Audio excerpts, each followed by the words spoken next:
সঞ্চার কতটা গুরুত্বপূর্ণ, গ্রহ সঞ্চার ভীষণ গুরুত্বপূর্ণ। কিছুদিন আগে দেখুন শুক্রটা অস্ত গেছে, তো সেটার জন্য জায়গায় জায়গায় পরিবারের মধ্যে কলহ, ক্লেশ, ঘর ভাঙা, হ্যাঁ, ডিভোর্সের চিঠি হাতে পাওয়া, এই ইত্যাদি প্রভৃতিগুলো জিনিস গেছে। জায়গা জায়গা ফিমেল অ্যাসল্ট চূড়ান্তভাবে আমরা দেখতে পেলাম, এবং it's running issue and burning issue right now. তো সুতরাং এটার পরে শুক্রটা এবার আস্তে আস্তে একটুখানি সঠিক দিকে যাবে, মানে একটু বেটার পজিশনে এবার যাবে। সেটার ফলে রিকভারি কিছুটা হয়তো যায়, কোনো কোনো ক্ষেত্রে হবে। তো রিসেন্ট সঞ্চার যেটা এরপরই হবে এই 18ই সেপ্টেম্বর অনওয়ার্ড, যেটা হচ্ছে বুধ, এবং বুধ প্রবেশ করবে কন্যা রাশির হস্তা নক্ষত্রে।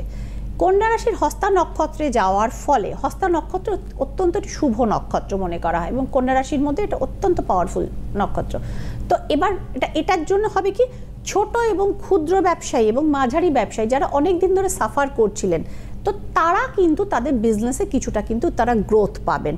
এবং যারা ধরুন শেয়ার বা মিউচুয়াল ফান্ডেও যারা টাকা ইনভেস্ট করেন, বা যারা ধরুন এলআইসি বা অন্য কোনো জায়গাতে ইনভেস্টমেন্ট ম্যানেজমেন্টের মধ্যে যারা রয়েছেন, তো এবং মানে অনেক দিন ধরেই পার্টি তাদের ঘোরাচ্ছিল, কিছুতে লগ্নিটা আর করছিল না, তো সেক্ষেত্রেও তারা কিন্তু মানে, এবং তাদের এই ইনভেস্টমেন্টের কমিশনটা না পেলে তাদের এটার উপর ডিপেন্ডেন্ট অনেকে, তো সুতরাং সেক্ষেত্রেও কিন্তু তারা কিছুটা বেনিফিট পাবেন। এবং যারা শেয়ার ব্রোকার, নিজেরা হয়তো তারা শেয়ারে ইনভেস্ট করেন না, কিন্তু শেয়ারে ইনভেস্ট করানোটা তাদের প্রফেশনের মধ্যে, এটাই তাদের মেইন প্রফেশন। তো সুতরাং এই জায়গাগুলো বুধের এই শুভ সঞ্চার তাদেরকে কিন্তু বেনিফিট দেবে।